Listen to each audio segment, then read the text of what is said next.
Hey guys, Michelle here. Today I'm gonna get into the different types of depression.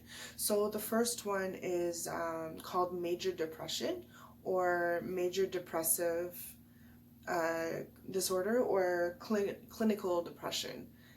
So the signs and symptoms. Oh my God, I have so much trouble saying that saying that word. I'm French, by the way, so if I have an accent, I probably do. That's probably why. um, so the major depression is when you feel depressed most of the time, most days of the week. This the major depression is the most severe form. Um, so the symptoms are loss of interest or pleasure in your activities, weight loss or gain, trouble getting to sleep, or sleeping too much. Usually you find yourself sleeping during the day, so usually you'll have a nap during the day. Feeling restless and agitated or very sluggish and slowed down, which is what I deal with. Like I don't get agitated when I'm feeling really depressed. I just everything slows down. I lack energy. I lose all my energy. Everything drains me. Actually, the last week when I was dealing with depression symptoms, there's one day that I felt better, and by 12 o'clock I was tired. I was drained. I just wanted to go pass out. Like I was done. Um, Being tired and without energy. There you go. um, Feeling worthless or guilty. Trouble concentrating, making decisions, which is so true. Let's just say the last week I haven't really, uh, I hadn't really worked on the business. I could barely think about anything. I couldn't make a decision. Oh my God, I couldn't focus on anything. So I kind of just left everything on the side and kind of just tried to deal with what was going on in my head. Um, Thoughts of suicide. So yeah, with the major, you'll usually have thoughts of suicide. Like that's just how bad it is and how low it gets you. Um, so to get diagnosed with major depression, you have to have 5 or more symptoms on most days for 2 weeks or longer. And at least one of the symptoms must be a depressed mood or a loss of interest in activities, which when I talked about it last Sunday, I dealt with this one for like half a year. And then definitely for another year in 2015.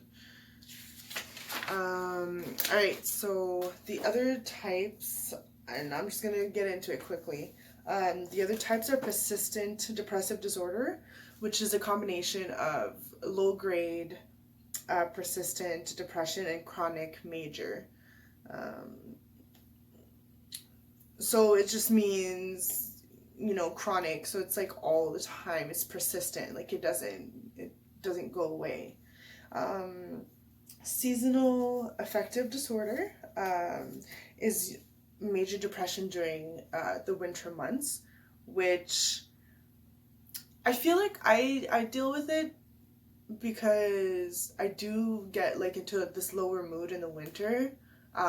Being stuck in the house and you know just the snow and the like, just the lack of color, lack of sun, like all of that is just like, it's just, it just makes you feel like crap. um, and I'm a homebody on top of that, so the fact that I get kind of depressed in the winter months just says a lot, considering that I enjoy being in the house. So I can just imagine for other people, like the people that like to be outside and like in the summer, like are never in the house or whatever. I can just imagine how like they must feel.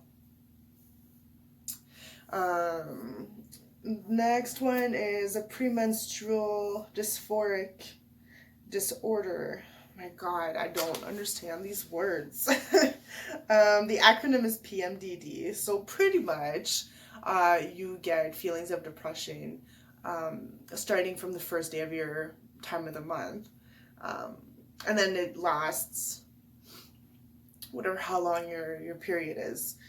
So you'll get mood swings, irritability, anxiety, trouble concentrating, fatigue, change in appetite or sleep, feelings of being overwhelmed, which is so weird because, so I started my period when I was 13, and I've never, ever experienced any, like, symptoms related to it. So I never had cramps, I never, like, got emotional, I never felt, like, depressive symptoms or nothing like that, nothing. And in the last year, it just kind of, like, came up out of nowhere. And I'm, it probably has something to do with the fact that, like, I'm in my 30s now. Aging definitely affects your body and like what happens to you. But yeah, in the last year, like, I get super emotional. And it usually starts like a day or two before my period, which is so weird because now I'm like, I'll get emotional and I'll be like breaking down into tears, and I'm like, oh my god, I'm gonna start my time of the month this month. Like, it's coming, I know it. And then yeah, like the last week I was on my time of the month, so it's like I was kind of stressed out and felt a little, off about some personal stuff, and then I don't know, and then it kind of just like got super worse. Like, I had no interest in nothing, and I just wanted to sleep. Like, I get up at 6 o'clock in the morning for my kids, and it would be like, I don't know, it'd be like 12, and I'm like exhausted, yawning, like I'm about to pass out. Okay, this next one is situational depression, which they pretty much call, what is it? Stress response syndrome. So it's when you get depression symptoms related to a situation. So, loss of a loved one, you get fired from your job, or anything like that.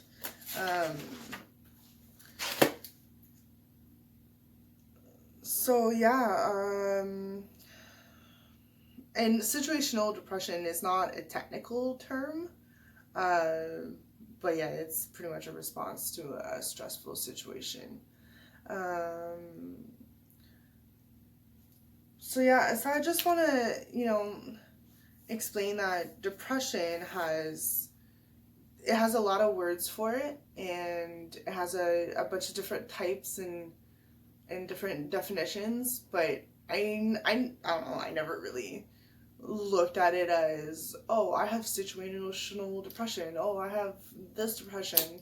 Like, I just kind of, all the symptoms are the same, really, like, and they all, have a cause behind it. I mean, it's funny to me that it's like, oh, well, this one lasts for 2 weeks or more, so this one is called major. And was it the seasonal, the persistent depressive disorder? It's like, oh, well, if you have that one for more than 2 years, then that's the one you have. Like, sometimes I wonder, like, who came up with these names and, like, definitions. I don't know. So many questions, so little answers. I feel like, when you try to do research, and it's like you read about all these studies and whatever, and you're trying to understand, but I mean, I feel like people don't really understand unless you're dealing with it. And it's really hard to explain, even, for us that do deal with it. But I just hope that these videos, help someone out there. And I'm done with the symptoms and all that stuff, so I really can't wait to get into the good stuff. Like how, mental health affects your relationships, and bullying and causes and all of that. So I can't wait for next Sunday. All right, so I'll see you next Sunday. Can't wait.